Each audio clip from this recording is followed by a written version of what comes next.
এটি একটি মহাজাগতিক স্তরের ডানবাকার নক্ষত্রজাতীয় প্রাণী। এর আকার বিশাল হলেও আসলে এটি একটি ছোট্ট বাচ্চা। এর ক্ষমতা অবাক করে দেওয়ার মতো।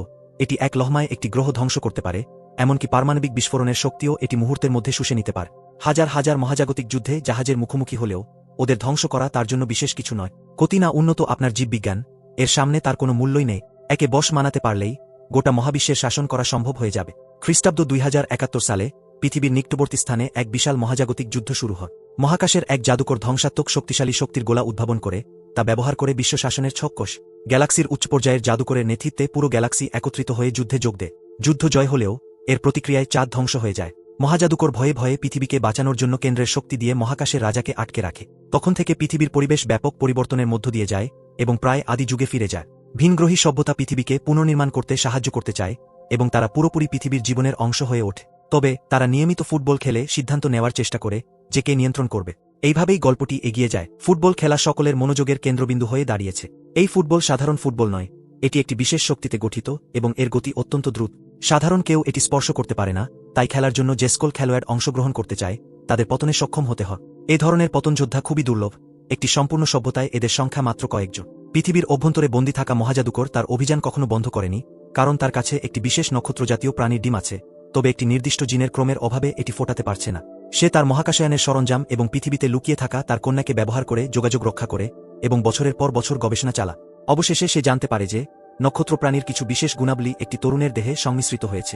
তরুণটির নাম অ্যান্টন, যে অত্যন্ত দরিদ্র। তার মা একটি মরণ ব্যাধিতে ভুগছেন এবং সে এতটাই দরিদ্র যে ওষুধ কিনতেও অক্ষম। তাই সে চুরি করতে বাধ্য হয় এবং পুলিশের তাড়া খেয়ে পালাতে থাকে। পালানোর সময় হঠাৎ একটি ট্রাক এসে উপস্থিত হয়, যা অপ্রত্যাশিতভাবে তার পতনের ক্ষমতা জাগিয়ে তোলে। অবাক হয়ে থাকা সেই মুহূর্তে একটি মেয়ে এসে তাকে পুলিশের হাত থেকে বাঁচায়, তবে পরে এটাই বিপদের আরেক রূপে পরিণত হয়। মেয়ে দেখে আশেপাশে কেউ নেই এবং তারপর একদম সৈনিকের মতো করেই সবকিছু সামলে ফেলে, যা অ্যান্টনকে ভীত করে দেয়। মেয়েটি প্রতিক্রিয়া না পেয়ে মাথা চুলকিয়ে বিব্রতবোধ কমানোর চেষ্টা করে, কিন্তু অ্যান্টন চলে যাওয়ার পর মেয়েটি তার আসল রূপ দেখায়। সে আসলে মহাজাদুকরের মেয়ে, যে তার ছদ্মবেশে অ্যান্টনের মাথার চুল সংগ্রহের চেষ্টা করেছিল। সে চুল থেকে জিনতাত্ত্বিক তথ্য সংগ্রহ করে মহাজাদুকরের কাছে পাঠিয়ে দেয়, কিন্তু এগুলি অসম্পূর্ণ এবং নক্ষত্রজাতীয় প্রাণীর ডিম ফোটানোর জন্য যথেষ্ট নয়। যা হোক, মহাজাদুকর আদেশ দেয় যে তার সম্পূর্ণ জিনসেট নিতে হবে। এদিকে পৃথিবীর ফুটবল অ্যাসোসিয়েশনের সভাপতি অ্যান্টনের পতনের সময় নির্গত শক্তি শনাক্ত করেন এবং তৎক্ষণাৎ অ্যান্টনের বাড়িতে এসে তাকে ফুটবল দলে যোগ দেওয়ার আমন্ত্রণ জানা। জানতে হবে যে দলের সদস্য সংখ্যা মাত্র 3 জন। অ্যান্টনের যোগদান নিঃসন্দেহে একটি বিশাল সুখবর। প্রত্যেক খেলোয়াড়ের একটি বিশেষ সরঞ্জাম থাকে, যা একটি মেশিন রক্ষক। এটি মালিকের সাথে মিশে একটি ন্যানো স্তরের সুপার যুদ্ধের পোশাক হয়ে যায়, যা দীর্ঘ সময় ধরে পতনের সময় সৃষ্ট তীব্র ঘর্ষণ রোধ করতে সক্ষম এবং ক্ষতি প্রতিরোধ করতে পারে।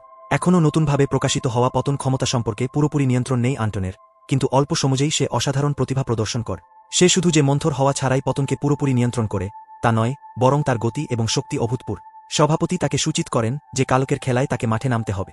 সেই রাতে অ্যান্টন অধীর আগ্রহে অক্টোপাস মেয়ের খোঁজে যায়, কিন্তু সেখানে গিয়ে হতবাক হয়ে যায়, কারণ গতবারের প্রচেষ্টা সফল হয়নি। এইবার কিছু বড়সড় করার পরিকল্পনা ছিল। এমন সময় অক্টোপাস মেয়ে অবাক হয়ে আবিষ্কার করে যে অ্যান্টন পৃথিবীর ফুটবল দলে যোগ দিয়েছে। সে তাকে একটি বিন দেয় এবং বলে, তুমি যদি এই বিনটি ফুটবল মাঠে নিয়ে যাও তবে তুমি যা খুশি করতে পারো। তার অসীম প্রলোভনের ফলে অ্যান্টন বিভ্রান্ত হয়ে যায়। ম্যাচ শুরুর আগে সভাপতি তাকে মহাবিশ্ব ফুটবল আয়োজনের প্রকৃত উদ্দেশ্য জানা। মহাজাদুকর যদিও পৃথিবীর অভ্যন্তরে বন্দী, তবুও সে গোপনে শক্তি বল তৈরি করতে থাকে। এই শক্তি বল ধ্বংস করা যায় না, শুধুমাত্র ফ্ল্যাশারের যুদ্ধবর্ম 5 বার একটানা স্পর্শ করলেই এটি নিষ্ক্রিয় হতে পারে।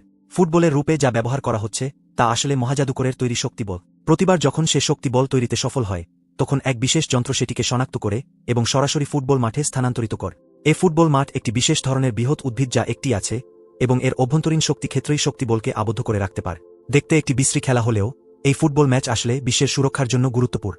শুধুমাত্র উচ্চ পর্যায়ের কিছু ব্যক্তি এবং খেলোয়াড়রাই এই গোপন তথ্য জানে। এটা শুনে অ্যান্টন উদ্বিগ্ন হয়ে পড়ে, কারণ সে ইতিমধ্যেই অক্টোপাস মেয়ের কথামতো বিষাক্ত বিনটি নিয়ে এসেছে। সে ম্যাচ ছেড়ে উদ্ভিদ ফুটবল মাঠে গিয়ে দেখতে পায় যে মাঠটি বিষাক্ত গ্যাসে আক্রান্ত হয়েছে। এরপর সে দ্রুত আবার খেলার মাঠে ফিরে আসে। এই মুহূর্তে খেলা শুরু হয়ে গেছে এবং বিষাক্ত গ্যাসের কারণে মাঠের শক্তি ঢাল দুর্বল হয়ে পড়েছে। যদি শক্তি বল পালিয়ে যায় তাহলে তা বাইরে থেকে সিল ভেঙে মহাজাদুকরকে মুক্ত করতে পারে। ভাগ্যক্রমে ফ্ল্যাশারদের সম্মিলিত প্রচেষ্টায় এই বিপদ থেকে রক্ষা পাওয়া যায়। এখন জরুরি কাজ হল বিষ দূর কর। অ্যান্টন রাগে অক্টোপাস মেয়ের কাছে ছুটে যায় প্রশ্ন করতে, কিন্তু সে কিছু বলার আগেই স্থির হয়ে যায়। এরপর অক্টোপাস মেয়ে তার আসল রূপ প্রকাশ করে এবং অ্যান্টনের জিন বের করে নেয়। মহাজাদুকর পূর্ণ জিন পেয়ে নক্ষত্র প্রাণীর জিনের ক্রম সম্পূর্ণ করে।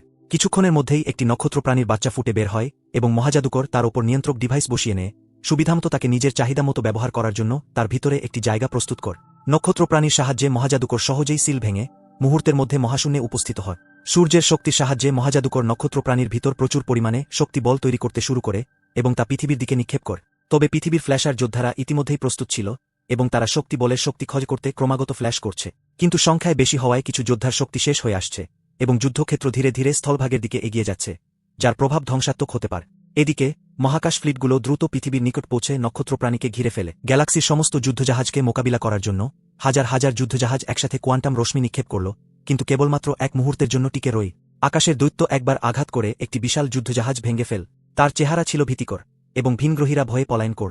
পরের মুহূর্তেই যুদ্ধজাহাজটি বিস্ফোরিত হল, কিন্তু সেই দৈত্য সমস্ত শক্তি শুষে নিল এবং আলোর গতিকে অতিক্রম করে 4টি মহাকাশয়ানকে ধ্বংস কর।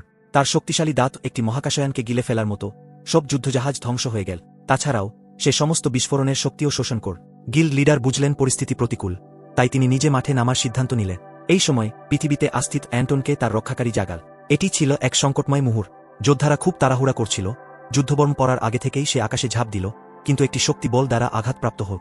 সে ভেবেছিল হয়তো পরাজয় অবশ্যম্ভাবী, কিন্তু অবিশ্বাস্যভাবে সে বলের সমস্ত শক্তি শোষণ করতে সক্ষম হল এবং বুঝল যে তার ভেতরেও আকাশের দৈত্যের মতোই জিন আছে।